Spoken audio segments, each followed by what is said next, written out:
Risalah Syekh Abdul Qadir yang ke-28. Kamu menginginkan kesentosaan, kebahagiaan, keselamatan, kedamaian, keberkatan dan kemerdekaan, sedangkan kamu masih saja berada dalam proses penghapusan nafsu-nafsu kebinatanganmu, kamu masih berjuang dengan hawa nafsumu, masih juga ingin kembali ke dunia atau ke akhirat, dan masih ada sisa-sisa semua itu dalam diri kamu. Berjuanglah lagi sampai kamu kuat. Jangan terburu-buru, dan berjalanlah dengan lambat, asalkan kamu selamat. Bersihkan diri kamu dari sisa-sisa semua itu. Kamu belum masuk ke dalam fana, selagi kamu masih mempunyai keinginan-keinginan kepada dunia, atau makhluk-makhluk lain. Dengan lain perkataan, kamu masih juga menginginkan selain Allah. Jika kamu telah dapat melepaskan hati kamu dari apa saja selain Allah, maka barulah kamu bisa terlepas dari ikatan-ikatan yang menambat kamu untuk menuju kepada Allah. Apabila kamu telah terlepas dari semua itu, dan kamu sedang berada di hadapan Allah, maka kamu akan dimuliakan, dan firman Allah berikut ini akan ditujukan kepada kamu. Dan Raja berkata, "Bawalah Yusuf kepadaku, agar aku memilih dia sebagai orang yang rapat kepadaku."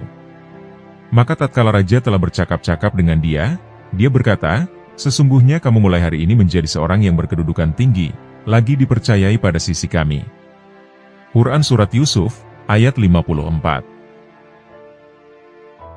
Setelah itu, barulah kamu akan diberi kebahagiaan, kesentosaan, kasih sayang dan ridho ilahi. Kamu akan didekatkan kepadanya, dan segala rahasia ilahi tidak lagi tertutup bagi kamu. Kamu akan dibebaskan dari seluruh keperluan apa saja, dan kamu berada di sisi Tuhan. Tidakkah kamu melihat emas, baik buatannya itu baik maupun buruk, dari berbagai bentuk dan rupa, bertukar-tukar tangan pada pagi hari ataupun petang hari, dari dan ke tangan penjual barang, penjual obat, penjual daging, tukang kulit, tukang kayu, penjual minyak, tukang sapu dan orang-orang lainnya. Emas-emas itu dipungut, dikumpulkan, dan diletakkan dalam alat pelebur oleh tukang-tukang emas, lalu dilebur dengan menggunakan api. Setelah itu, emas-emas itu dikeluarkan dari tempat pelebur itu, ditumbuk, dilembutkan, dan diukir, supaya menjadi alat perhiasan yang indah. Emas itu dijadikan perhiasan, dan disimpan di tempat-tempat yang aman, rumah-rumah orang kaya, di dalam lemari, di dalam peti dan lain sebagainya. Emas itu juga mungkin dijadikan perhiasan badan oleh kaum wanita.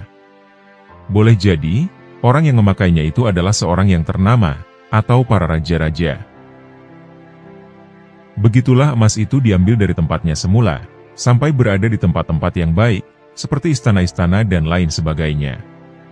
Oleh karena itu, wahai orang-orang yang beriman, jika kamu bersabar dan mengikuti takdir ilahi, serta dengan tulus ikhlas berserah diri kepada Allah dalam seluruh keadaan, maka kamu akan didekatkan oleh Allah ke sisinya dalam dunia fana ini, dan kamu akan dikaruniai ilmunya dan ilmu-ilmu, serta rahasia-rahasia lainnya.